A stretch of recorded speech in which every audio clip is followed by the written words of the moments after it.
Evo ovih dana jedan veliki sportski trenutak za srpsku dijasporu u Italiji.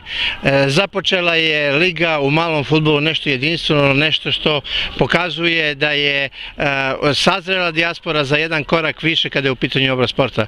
Vi ste celu ovu ideju pokrenuli, prošle godine je izvršena jedna uslovno rečeno generalna proba, isto je održano takmičenje, međutim ovaj puta je to zvanično. Kažite nam kakve su reakcije učesnika? Vidimo, prijavili su se 12 ekipa. Da, podržana su sva udruženja iz okoline Vicence, velikim naporom svih udruženja i Savezom Srba Italije. Krenula je prvi put zvanična Srpska liga u malom fudbalu. Za sad, znači, cilj je da se priključi što veći broj ekipa i normalno da se protekne u najboljem sportskom redu. Uspeli se da okupite značajan broj ekipa i ono što je jako bitno, to je da će svako kolo biti odigrano u drugom mestu. Da. Ove godine, sezona 2016-17, prijavljeno je 12 ekipa. Udruženja su domaćini kola, igra se, znači, bit će Valdanjo, Arzignano, Duga, Komulje, Vicenza.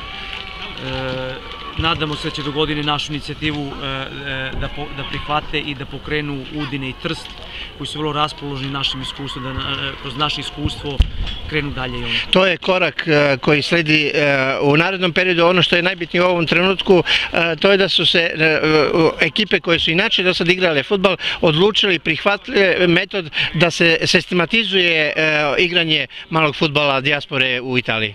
Da, jedna kultura igranja malog fudbala gdje su sve ekipe osigurane, gdje svi igrači imaju lekarske preglede, gdje je sve regularno, lepo, jedna edukacija dobra.